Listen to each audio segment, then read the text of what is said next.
Bueno, buenas tardes a todos nuevamente y quiero destacar, muchas gracias, que ingresó a la sala el profesor León Saurí.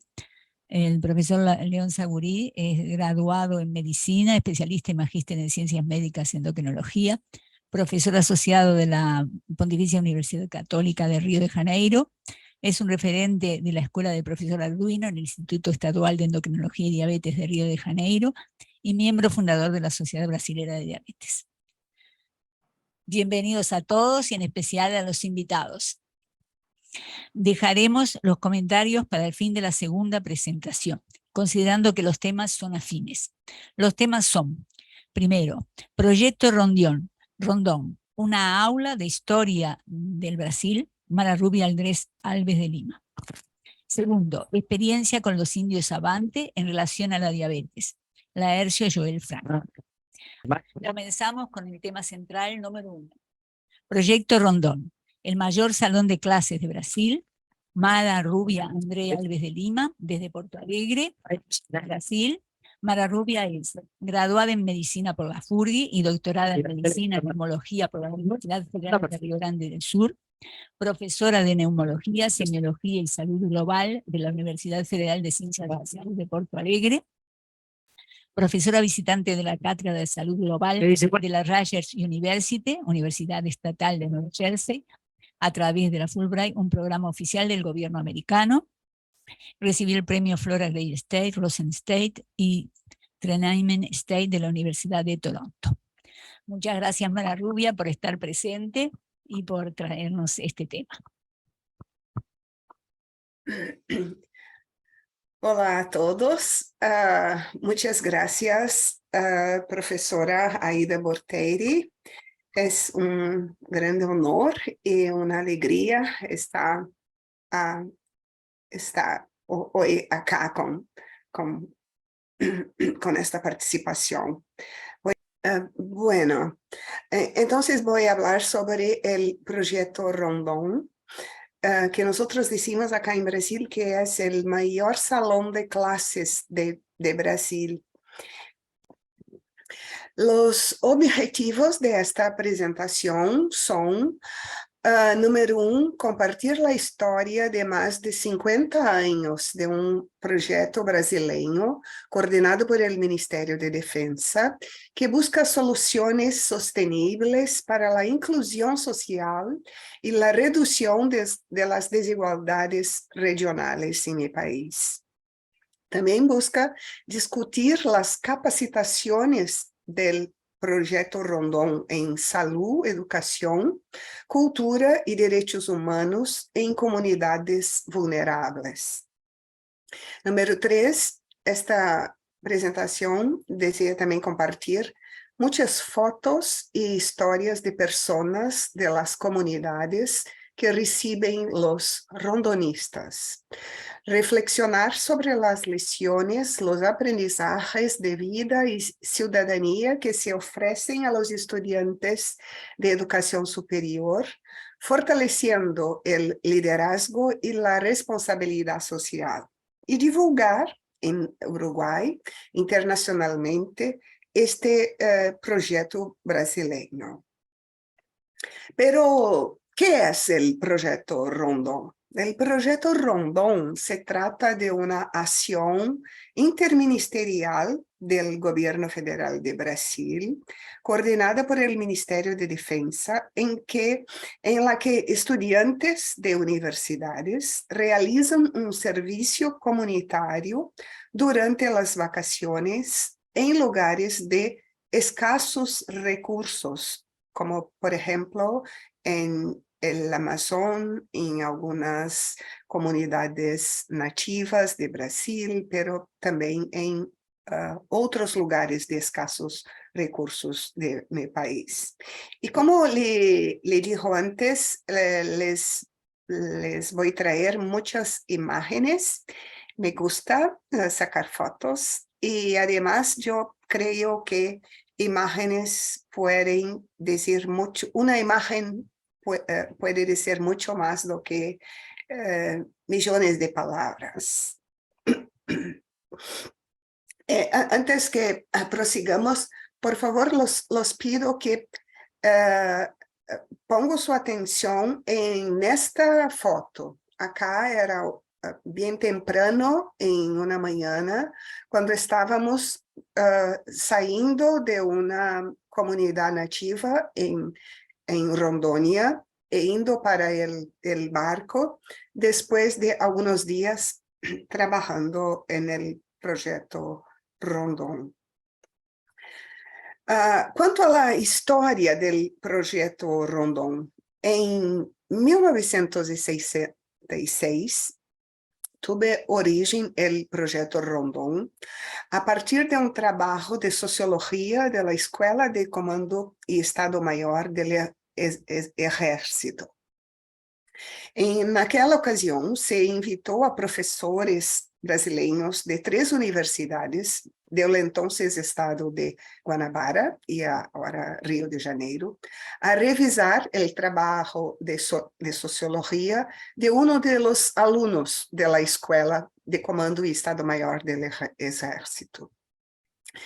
O professor Wilson Coeri se quedou tão impressionado com o conhecimento de las realidades brasileiras que tinham os oficiais estudantes, que sugeriu uma operação com universitários que não estivessem na escola do exército, para que também vivenciaram a realidade do Brasil.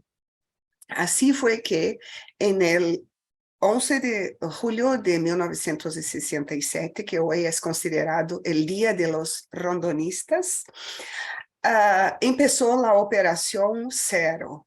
2 professores e 30 alunos da Universidade Estadual de Guanabara, PUC Rio de Janeiro e Universidade Federal Fluminense se foram à Operação Zero, que durou 28 dias, com investigação e assistência médica no território de Rondônia. E a operação se denominou Projeto Rondon. Acá vimos o primeiro grupo, quando estava quase saindo no avião das Forças Armadas. E acá, alguns anos mais tarde, estamos nós com nossos alunos também em um avião das Forças Armadas, partindo para uma operação. Acá les vou trazer também um corto texto de um livro da professora Aida Borteri, onde se lê. Em 1967, se criou o Projeto Rondon, que se deu a conhecer em todo o Brasil em las décadas de 1970 e 80. O Projeto Rondon foi o ponto de partida da ação de extensão mais eficaz da FURG. A implementação, em 1973, do projeto Campus Avançado de Cáceres, em Mato Grosso, junto com a UFPEL, a UCPEL, a UFMT, a Superintendência de Desenvolvimento do Médio Oeste, a Fundação Projeto Rondon contribuiu, através de atividades e cursos em várias áreas, incluída a medicina, para o desenvolvimento que esta região e para a melhora da formação de los acadêmicos de la FURG que participaram do projeto.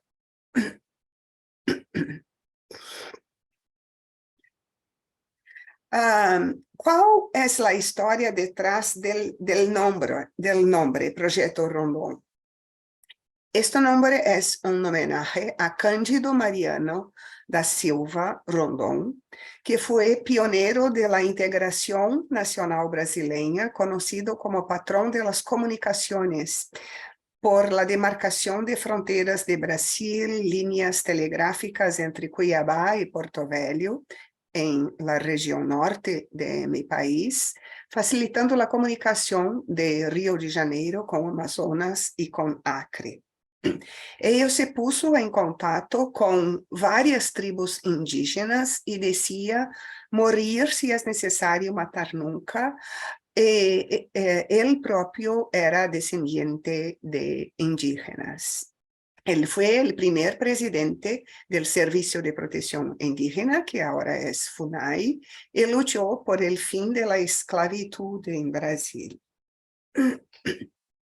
Siguiendo en la historia del Proyecto Rondón, en 1989, el Proyecto Rondón dejó de ser una prioridad para el gobierno brasileño y se extinguió. Felizmente, en 2005, el Proyecto Rondón fue reactivado por decreto presidencial que creó el Comité de Orientación y Supervisión, COS, del Proyecto Rondón, integrado por 6 ministerios y por la Secretaría de Gobierno de la Presidencia de la República.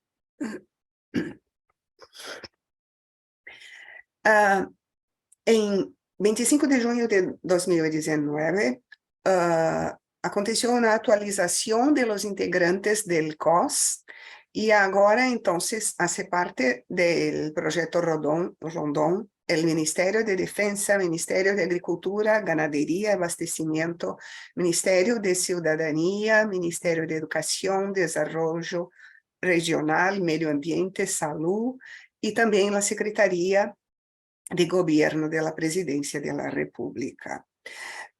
Y al 2 de septiembre de 2021, la Comisión de Educación aprueba el proyecto de ley que consideró el Proyecto Rondón como patrimonio inmaterial de la educación superior brasileña.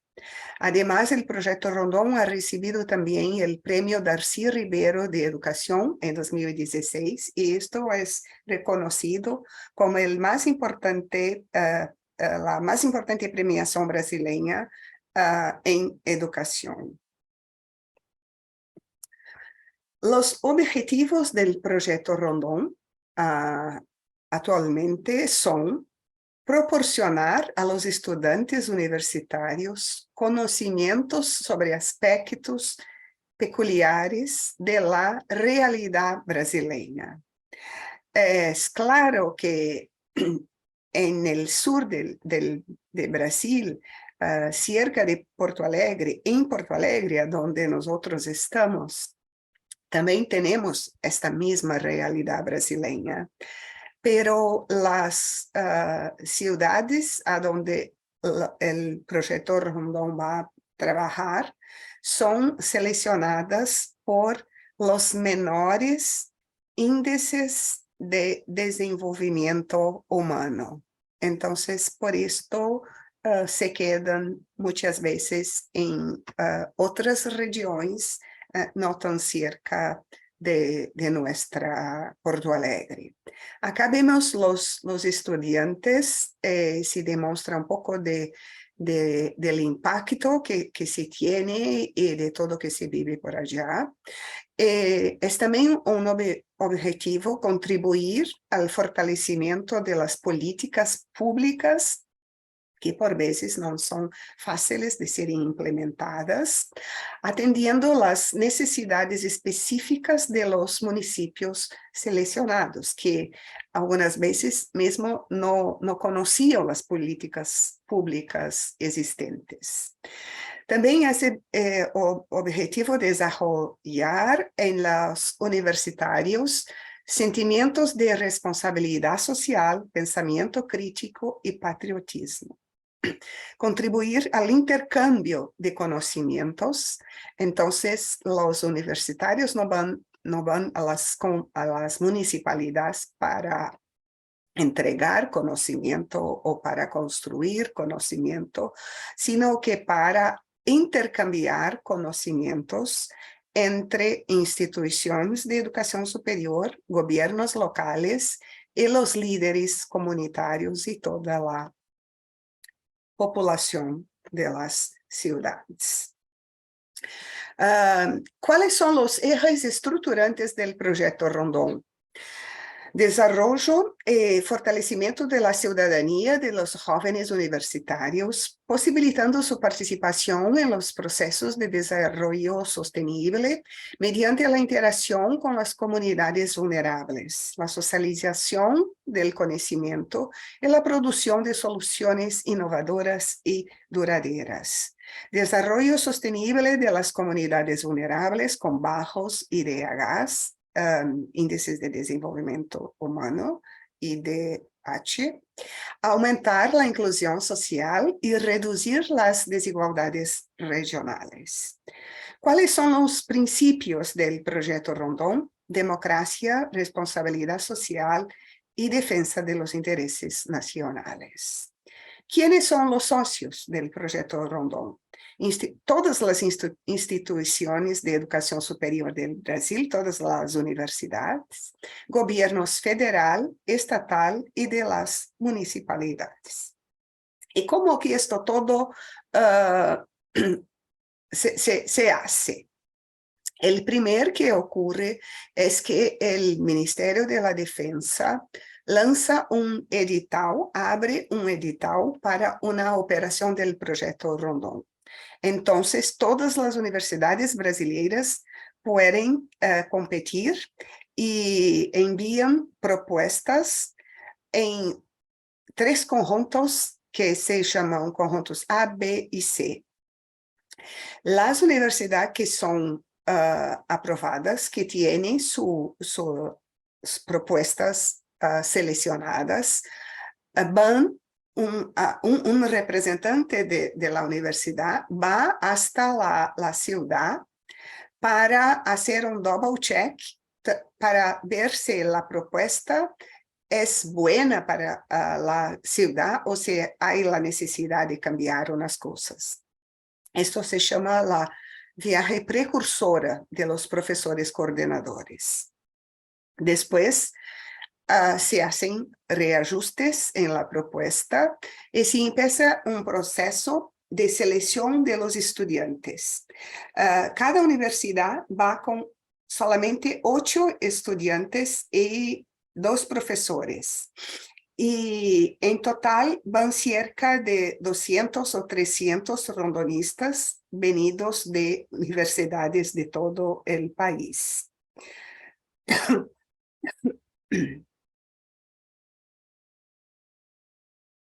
Es muy competitiva la selección de los estudiantes. Para dar una idea, en mi universidad tenemos cerca de 60 o 70 estudiantes haciendo parte del proceso selectivo y solamente 8 van a lograr de ir, y algunos estudiantes intentan por más de 2 o 3 veces hasta que puedan tener esta oportunidad. Entonces, antes de ir, todos empezamos workshops que serán desarrollados en las municipalidades y finalmente se va a las municipalidades para implementar las operaciones, y después del final, el Comité Rondón tiene la responsabilidad de continuar las transformaciones promovidas durante la operación del proyecto Rondón. Acá para les mostrar la planificación, la estructura.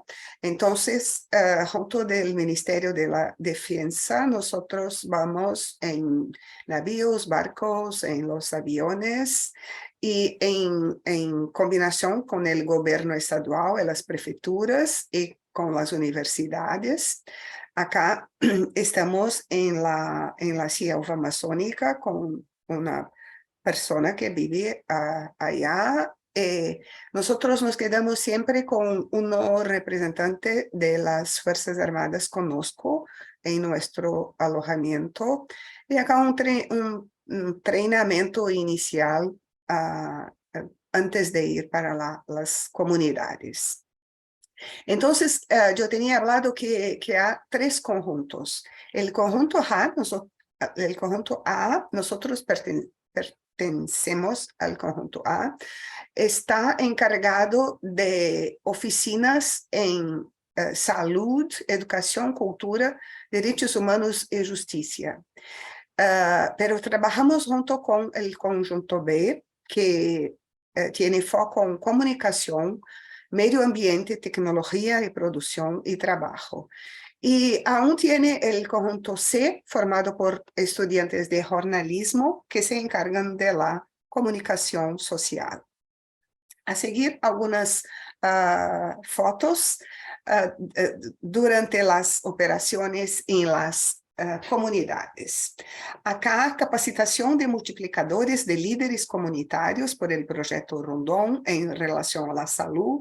Acá estaba ocurriendo la inauguración de una unidad básica de salud en nuestro municipio Tupã, una unidad médica de salud de nuestro Sistema Único de la Salud.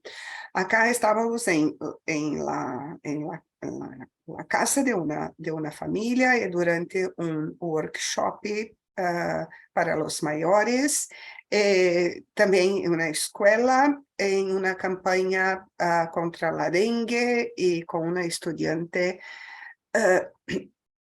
vestida del mosquito y resistiendo al fuerte calor que hacía allá, pero todo vale. También hacemos ferias de la salud y durante estas ferias focamos en los principales problemas de salud, como por ejemplo la tuberculosis. Y algunas veces colgamos algunas respuestas de cuestionarios. La pesquisa no es el foco del proyecto Rondon. Este cuestionario, en verdad, fue de utilidad para lo enviar a la Secretaría de Salud y para encaminar las personas que podrían tener la sospecha de tuberculosis para que procurasen el servicio de salud. Me gusta muchísimo esta foto de este niño. Para mí, esto parece que me muestra de alguna forma todo el peso que él tiene, tan pensativo. El río tiene importancia fundamental para todas estas comunidades. En ciertas ocasiones, los navíos de la Marinha Brasileña van a las comunidades y ellos tienen verdaderos hospitales en estos navíos, pero no están constantemente, no pueden estar en todos los lugares que necesitan.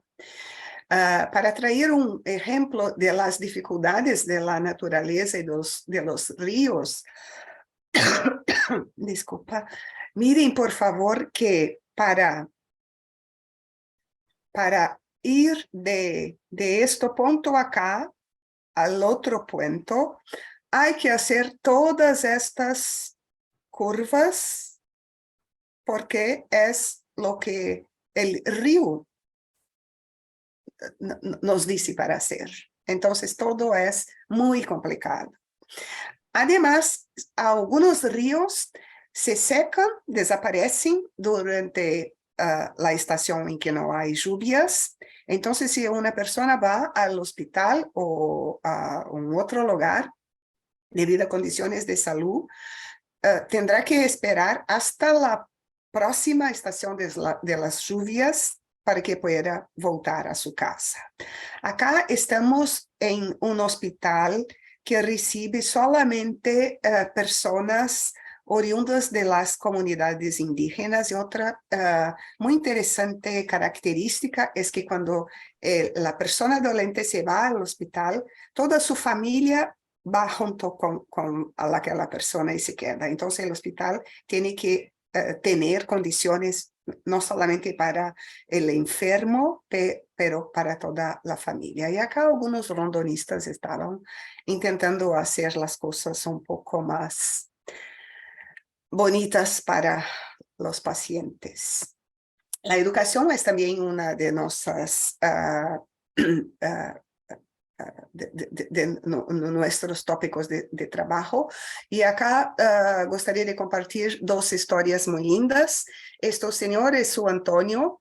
Él tiene 80 años aproximadamente y estaba presente en todas las oficinas de esta operación, mesmo cuando las oficinas tenían una temática que no podría ser de interés del señor Antonio. Entonces los rondonistas le preguntaron: "Ah, qué bueno que estás acá todos los días, muchas gracias, bienvenido.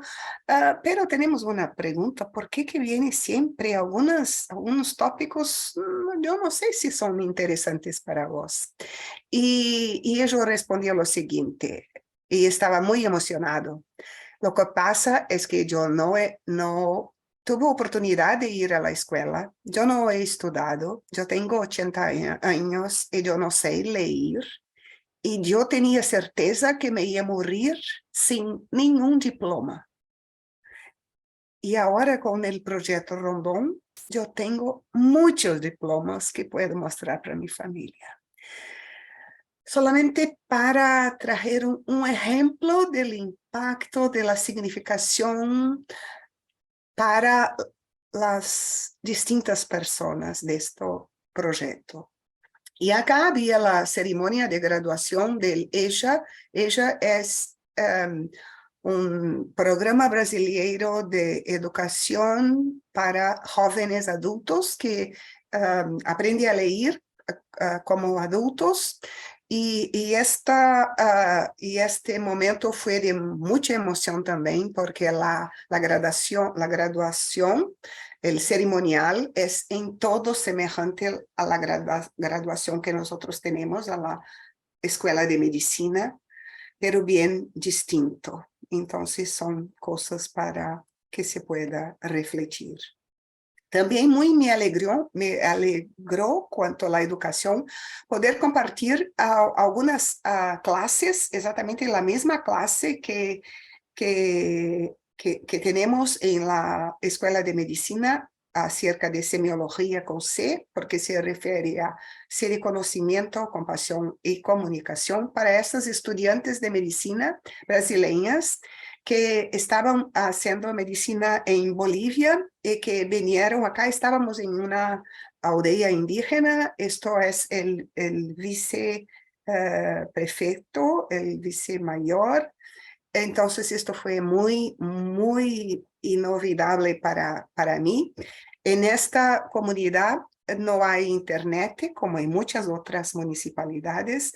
Lo máximo que tenemos son antenas parabólicas para la televisión. El conjunto A es también responsable por la capacitación de multiplicadores en relación a derechos humanos, y me gustaría solamente compartir una nota que las mujeres de un grupo de la comunidad indígena nos escribió. Aquellas mujeres dijeron lo siguiente: "Gustaría que las personas que no son de la comunidad indígena nos viesen a nosotros como personas normales, como seres humanos, no como animales." También vamos acá en unas comunidades que llamamos de quilombos. Quilombos son asentamientos donde vivían personas esclavizadas después de huir de esta inaceptable y forzada opresión antes de su abolición en Brasil en 1888. Pero hasta ahora aún encontramos estas comunidades, y ahora son como barrios en la ciudad, y las personas se denominan quilombolas, como personas afro-brasileñas que tuvieron la posibilidad de huir de la opresión forzada.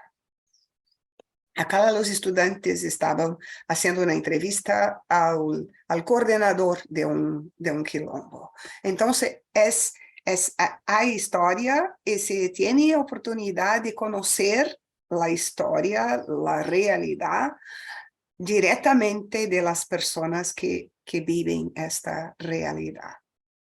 Pero también hay cosas muy divertidas como la parte cultural, en que se comparte aspectos culturales.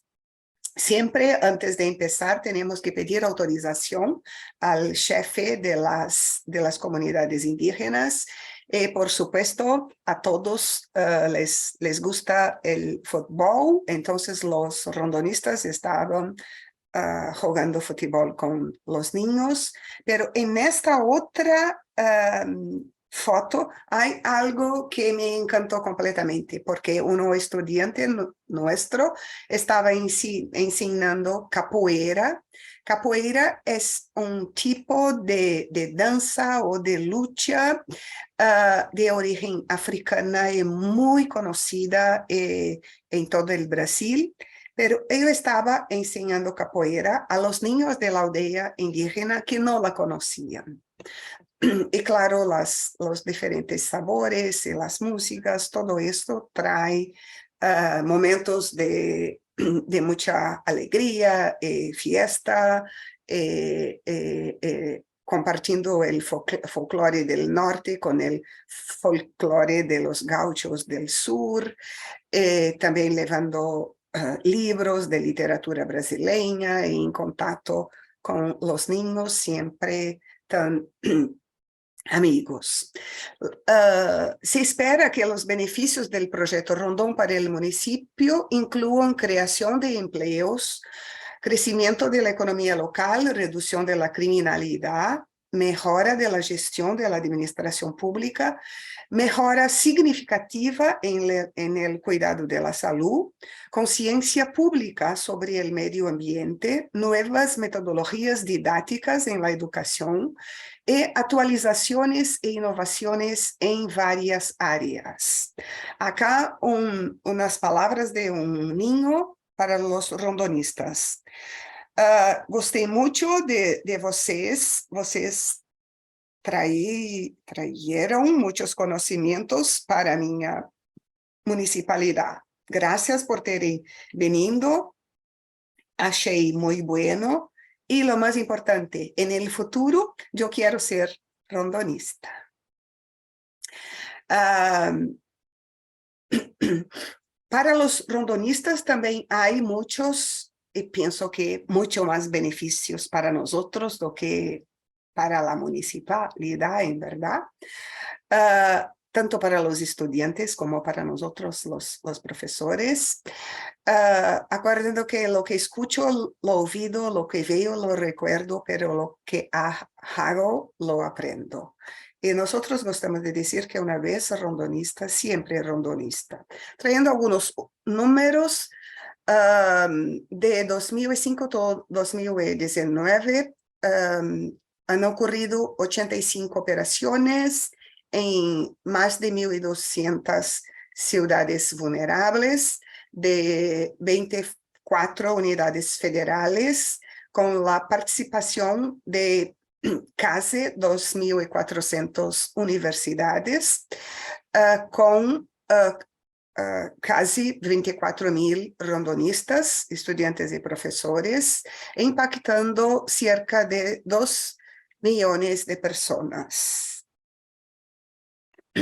Pero mucho más además de las capacitaciones y números están estas experiencias que vivimos y que no vamos a olvidar jamás de ciertos momentos como esto en que por la noche, porque durante el día hace mucho calor, estábamos haciendo un cinema en la plaza, entonces presentando un filme para la población y era en frente de la iglesia de la comunidad, y en una hora el padre de la comunidad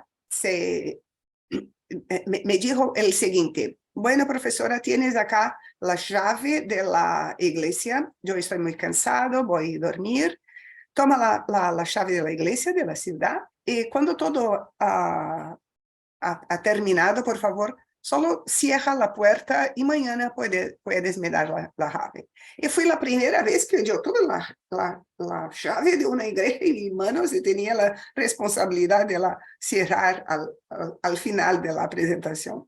Entonces, este tipo de confianza que todos depositan en los proyectos es algo muy tocante.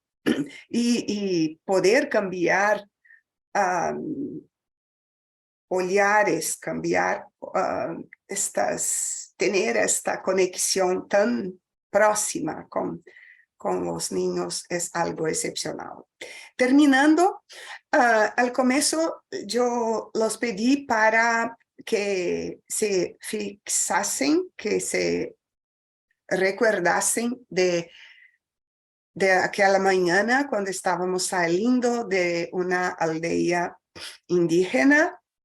Pero lo que pasó fue que cuando nosotros estábamos adentro del barco para partir, nos miramos, muchas de las personas, la población de la comunidad, tinham venido, era muy temprano en la mañana para se despedir de nosotros. Y esto fue un momento que vamos a acordar siempre, siempre. Además, cuando el barco empezó a andar, algunos siguieron por arriba, acompañándonos, corriendo, y es algo que tenemos que vivir. Yo espero tener pasado esta emoción, pero es algo que hay que vivir y hay que compartir y hay que multiplicar en otros lugares, yo pienso. Por eso que decimos que Rondón es el mayor salón de clases de Brasil. No hay otro salón de clase que nos pueda enseñar todo esto. Acá tenemos uno de los rondonistas que fueron desde el principio del proyecto, y la profesora Claudia, que siempre va y coordina en la UFIXPA, y el estudiante de medicina que ahora hace parte de la Marinha Brasileña, que me invitó a participar, y los rondonistas recibiendo sus diplomas por la rectora. Por todo esto es que tenemos solamente que agradecer por esta oportunidad de estar compartiendo esta experiencia y agradecer por hacer parte del proyecto Rondón. Acá tenemos algunos links y contactos, y estaremos completamente a disposición si otras informaciones pudieran ser deseadas. Gracias, gratidão. Auina es como se dice en una lenguaje indígena.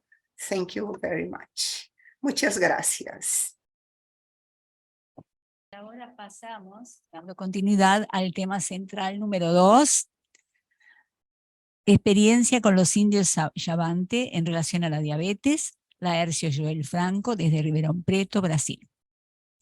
Es graduado en Medicina por la Escuela Paulista de Medicina, donde realizó el doctorado en Endocrinología Clínica, postdoctorado en Epidemiología Clínica por la Universidad de Texas, en San Antonio, Estados Unidos, profesor titular de Medicina Preventiva de la Universidad Federal Paulista y de Medicina Social de la Facultad de Medicina de Ribeirão Preto, Universidad de San Pablo.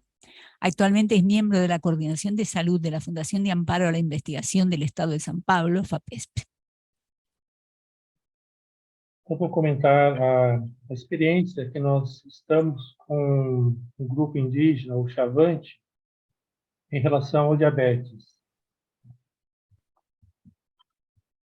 Os índios Xavante estão em contato permanente com a sociedade brasileira a partir da segunda metade dos anos 50, 1957, 58.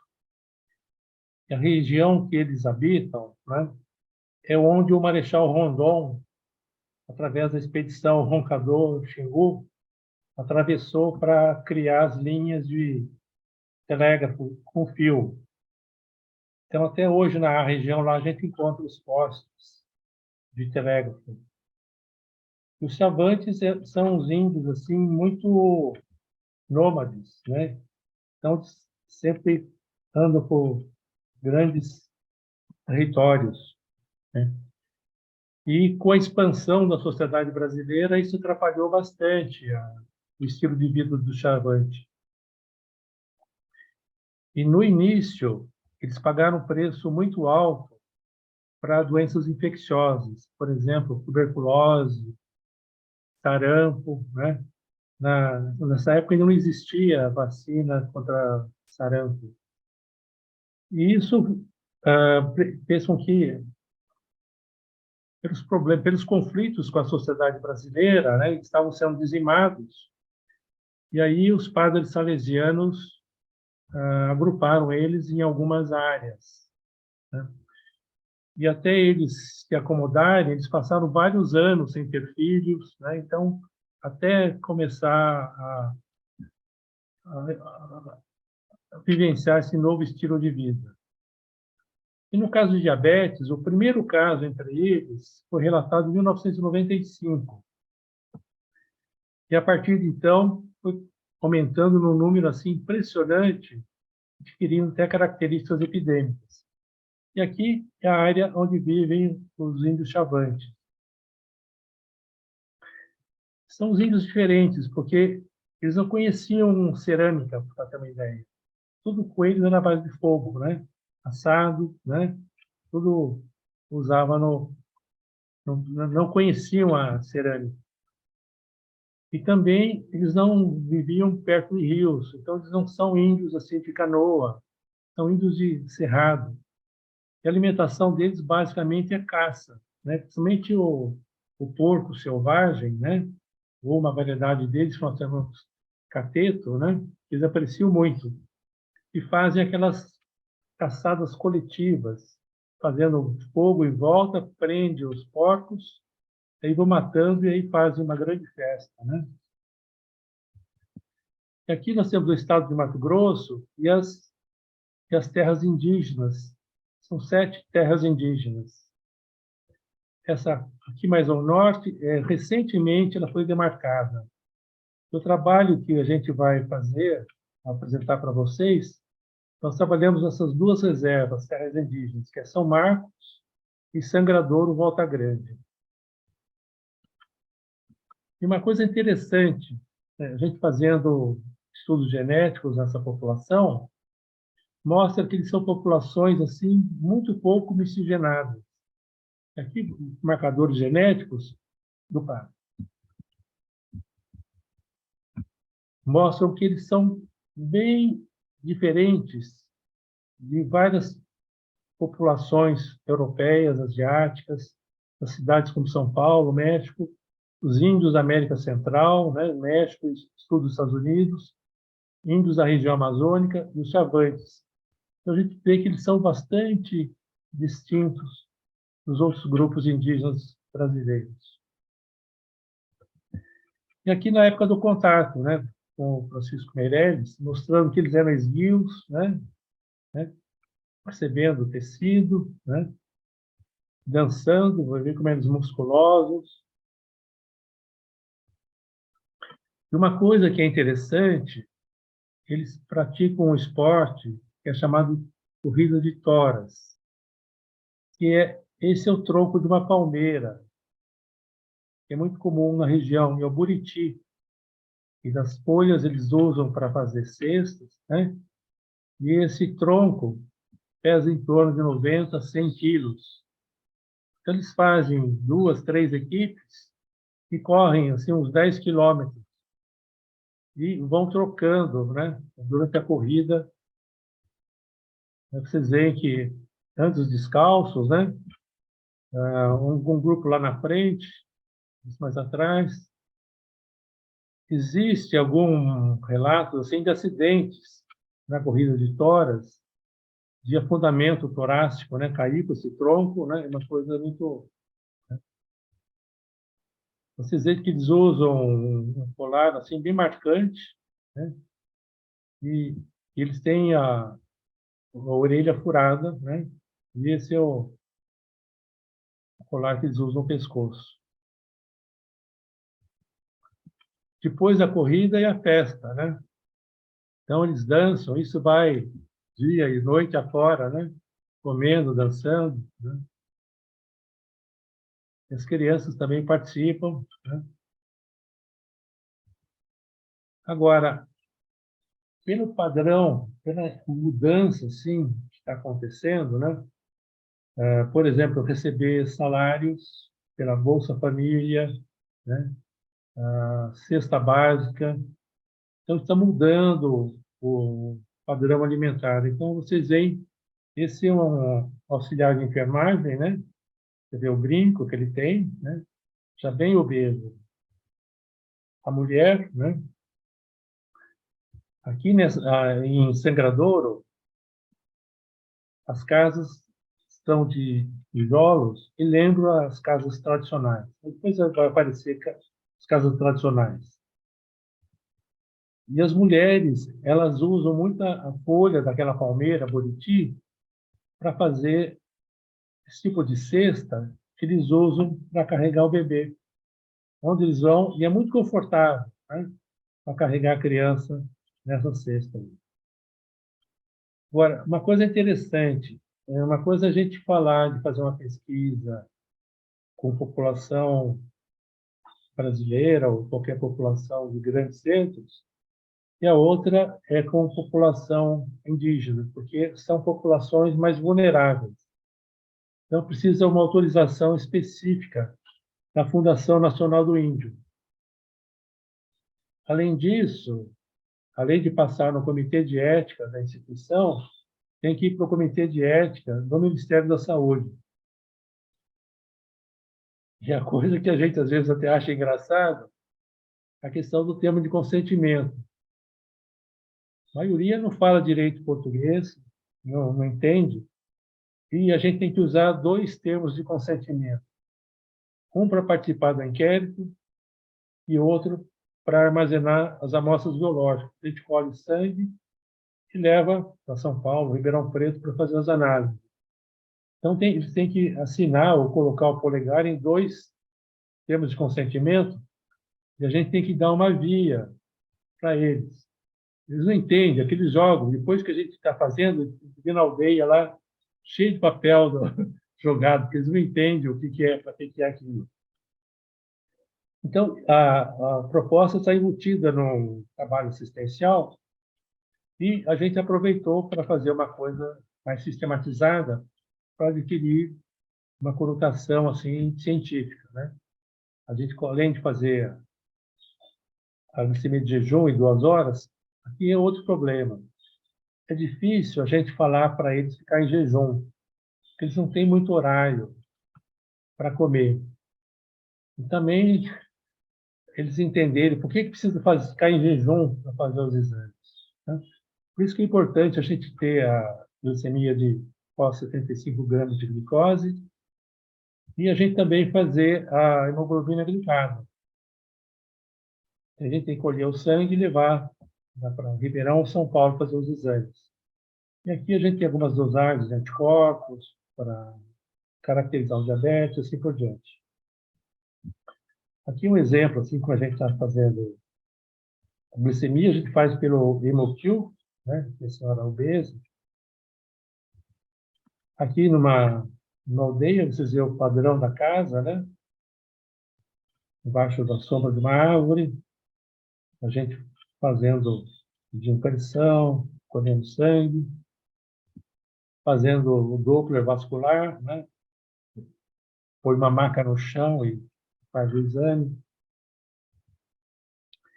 E a gente vê aqui, nós examinamos 948 indivíduos, vocês veem que a população é jovem, né? A grande maioria está abaixo de 40 anos. E existem poucos idosos. E uma coisa que chama atenção é a frequência da obesidade. Vocês veem que o IMC, né, acima de 30, né, nos homens, mais da metade, até 60 anos, e nas mulheres também mais acentuado.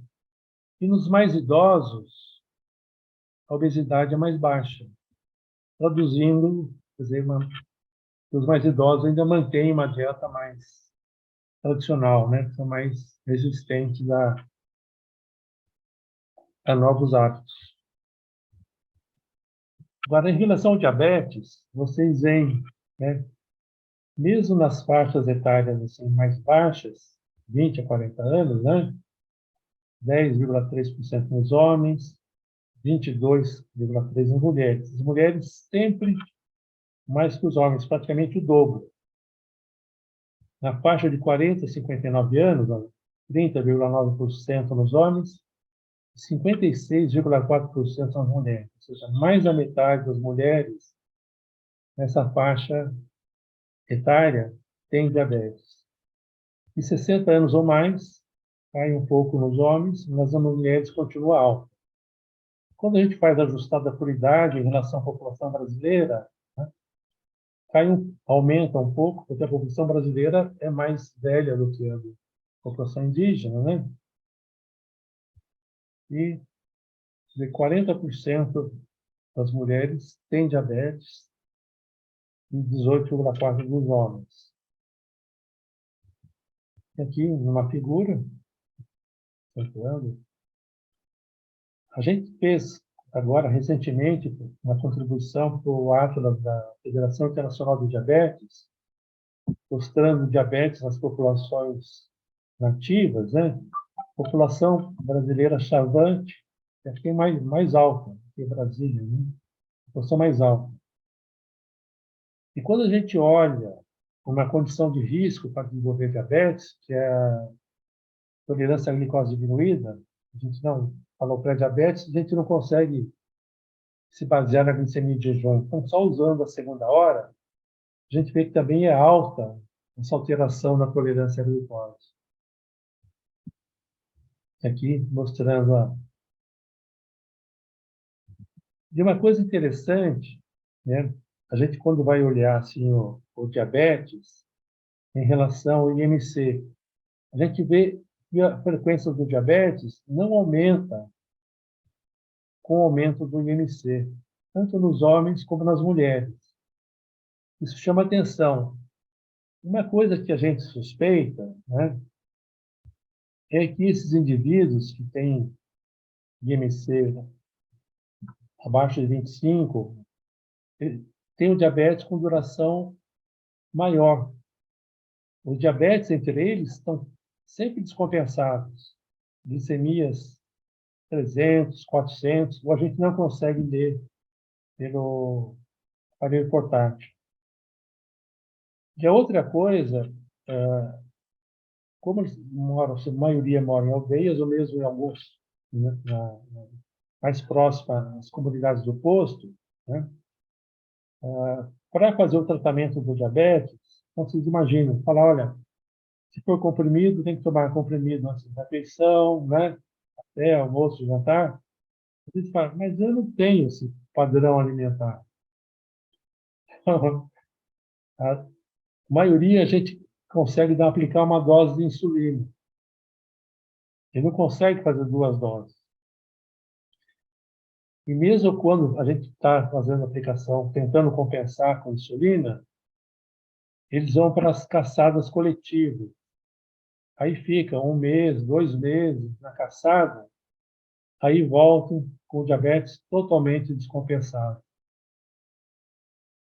E aí o grande problema ao tratar esses indivíduos, como a gente fazer com que eles entendam a importância de usar a medicação de forma regular. Muito difícil, né? A questão de higiene, se for no caso de autoaplicação de insulina, é muito difícil, né?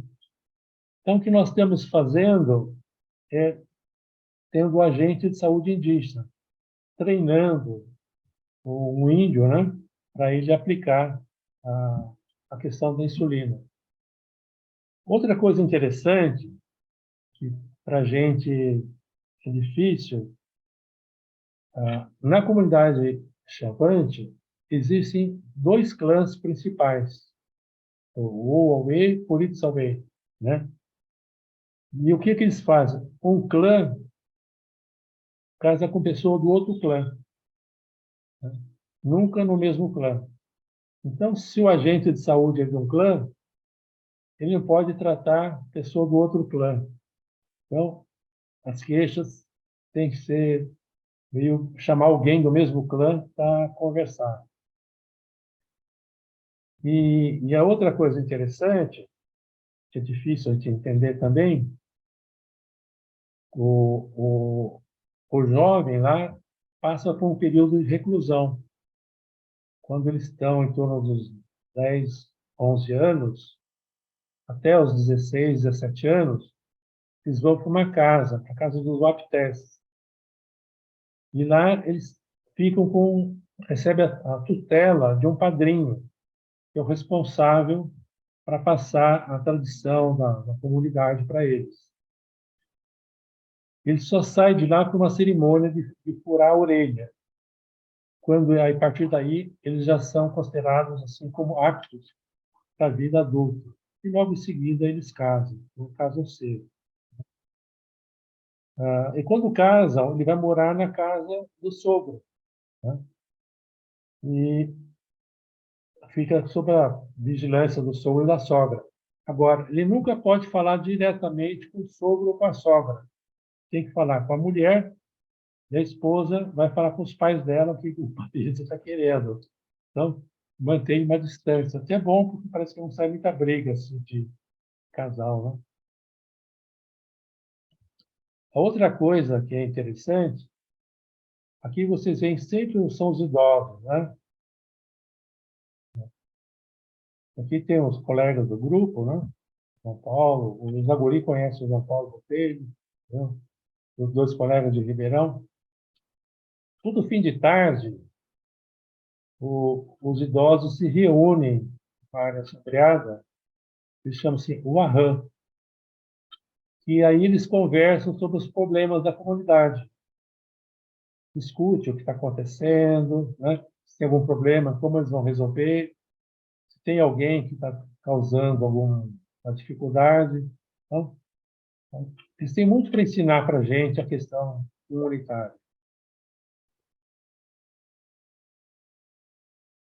E aqui, um agradecimento, a gente teve apoio do CNPq, FAPESP, para fazer o estudo, e a Missão Salesiana deu um apoio quanto à infraestrutura para a gente, freezer, alimentação, né? O nosso grupo de pesquisa, né? E aqui, agradecer aí, obrigado aí, para a gente conversar um pouco. Mas é uma população muito interessante, e estava comentando o Marechal Rondon. O Marechal Rondon, ele é filho de uma índia Bororo, que mora numa comunidade vizinha aos Chavantes. E são inimigos seculares dos Chavantes. Você nunca vai ver um Chavante em paz com um Bororo, né?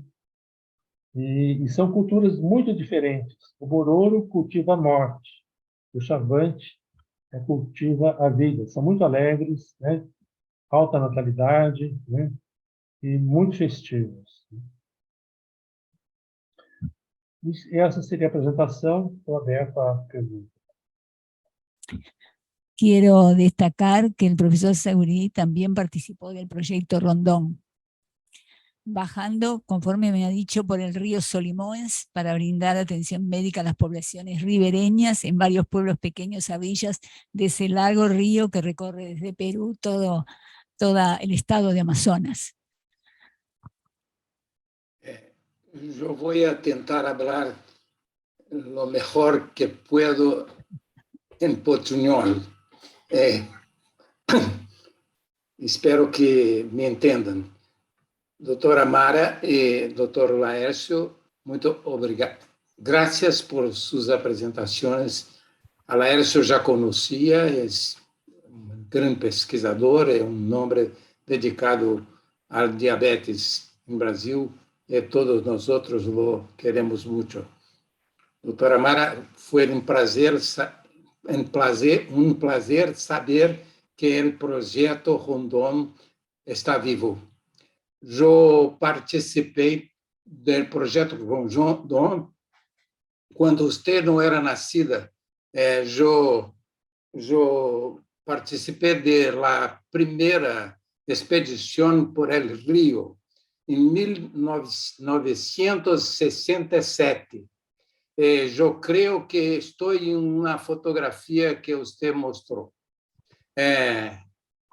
Nós, há 50 anos passados, descemos o rio, não havia toda esta organização que o projeto tem agora.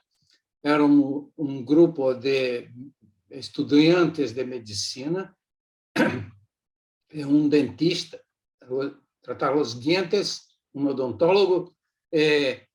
Descemos o rio Solimões, depois de Manaus, fazendo atendimento em las populações de ribeirinhas, em las pequenas cidades, a Mataurá, Benjamin Constant, fomos até Peru. As diferenças que haviam nesta situação que vivi, para hoje, são muito grandes. 50 anos. Eu vi pessoas muito pobres, índios,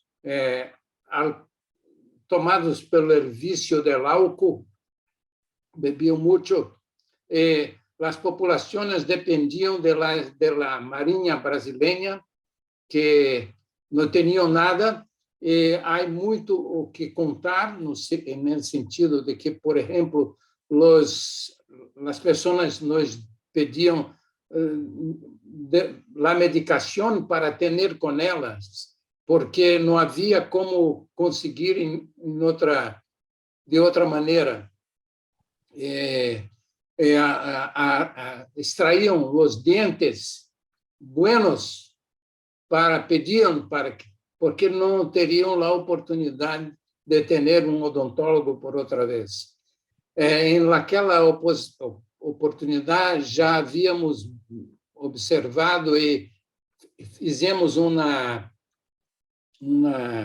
comunicação para a Marinha de que havia mostras de peixes, quantidades muito grandes, saíam sem nenhuma fiscalização, e o projeto serviu para alertar para estas questões. Mas não tínhamos uma organização, era meramente apenas fazer o atendimento às pessoas que sofriam e tratá-las. Devo dizer que em 1967 tomei conhecimento do diabetes grave e nesta oportunidade conheci um homem que se moria de diabetes, e como eu me interessava por aquele problema e não tínhamos médicos, só estudantes, eu fui encarregado de tratá-lo sem saber nada. E o que tínhamos em la expedição era só insulina em pH.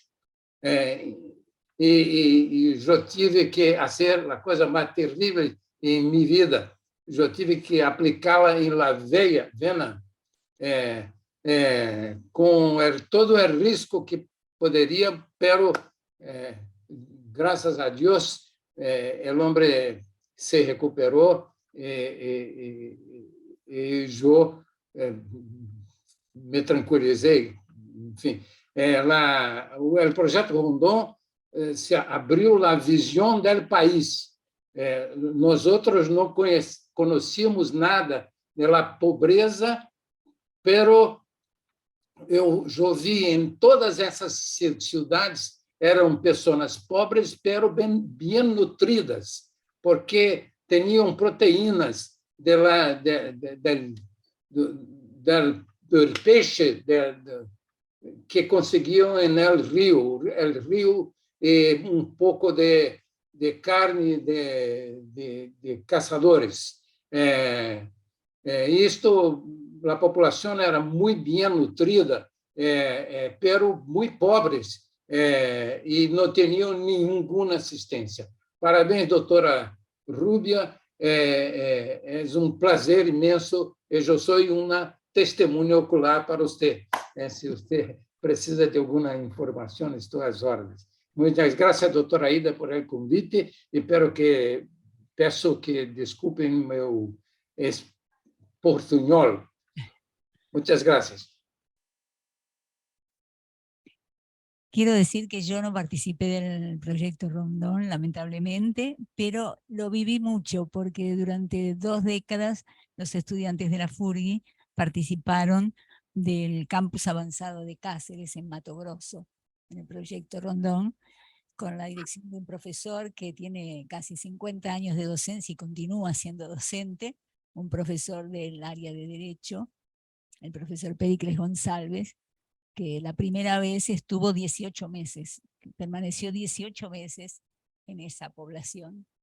Volvió casado, era un profesor muy joven, casado con una moza del estado donde estuvo, y hasta ahora es un rondonista. Lamentablemente no pudo estar hoy presente, pero sabe que estamos teniendo esta reunión. Bueno, muchas gracias a todos. Y quería decir entonces, agradecemos a los expositores, a los invitados, especialmente al doctor Laercio, a Mara Rubia, a León Zagurí, y a todos los colegas de la Sociedad Uruguaya de Historia de la Medicina. Un saludo afectuoso a todos. Muchas gracias a todos. Un abrazo muy afectuoso para los invitados extranjeros. Ok, agradeço a todos aí a oportunidade de conversar com a Mara, com o Zagurí, né? com a Aida, com o Ricardo, né? E trocar as experiências aí. Y agradecemos al Zoom la posibilidad de, a través de la distancia, estar en contacto con ustedes. Tá bom. Besos Tchau. a todos. Besos, Mara, besos, Laercio, besos, León. Tchau, tchau.